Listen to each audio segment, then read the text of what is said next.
Hello everyone, welcome you all in Ambition. This is episode 47 of Legal News and Updates series.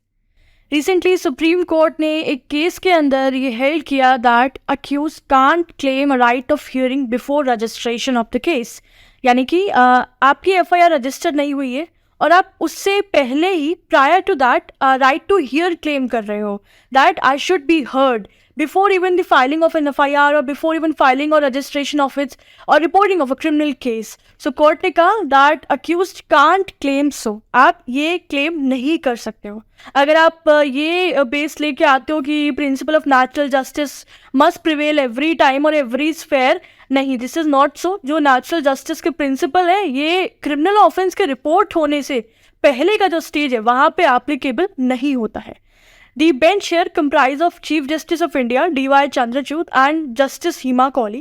So they made this observation while deciding the issue whether borrowers have the right to be heard before their accounts are classified as fraudulent or not in the terms of RBI's master directions on fraud. तो हम लोगों ने previous segment में ही इस case को deal किया था जिसमें कोर्ट ने ये हेल्ड किया था that before classifying any borrower's account to be as a fraudulent one, उनको सुनना is important. They must be given a right to be heard. ठीक है, आप बिना बोरोवर को सुने उनकी पक्ष को जाने आप उनके अकाउंट को क्लासीफाई नहीं कर सकते हो. बैंक्स को बोला you can not classify their accounts as a fraudulent one. ठीक है, तो उसी केस के ऑब्जर्वेशन के दौरान कोर्ट ने ये हेल्डिंग किया.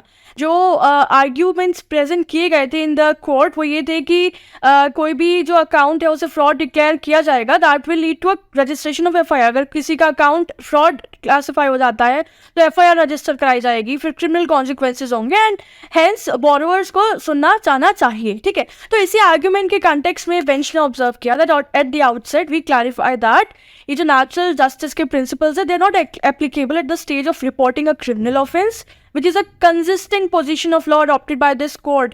ये जो हमारी इंडियन सिस्टम ऑफ कोर्ट्स है ना, ये इसमें जो रूल है ना, this is consistent, this is following up since a long time, right. And he referred a case of union of India versus WN चड्डा. तो इस केस में ये हेल्ड हुआ था कि प्रोसीडिंग शुरू होने से पहले ही before taking any action if you are asking कि we must be given an opportunity of being heard, ये प्रोसीडिंग्स को फ्रस्ट्रेट करता है.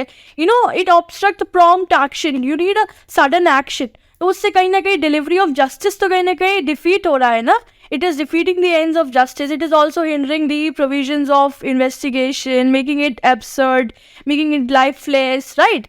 And the bench also referred the judgment of Anju Chaudhary versus State of UP, where the court reiterated that CRPC doesn't provide for right of hearing before the registration of FIR. तो इस particular case में भी court ने यही held किया था कि before the registration of FIR right of hearing is not provided to the parties, right.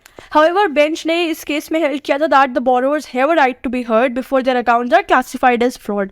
कि उनके accounts as a fraudulent accounts declare हो या क्लासिफाई हो उससे पहले बोरोवर्स के पास ये अपॉर्चुनिटी है. They are suppose to be heard, ठीक है, इन द वेरी केस. और इस केस का टाइटल था State Bank of India versus Rajesh Agarwal and connected cases. So this was it for this particular segment. I hope the legal news and update has been clear. For any doubt and suggestion, you can write it down in the comments section. Stay tuned with our channel. Thank you so much. Have a good day.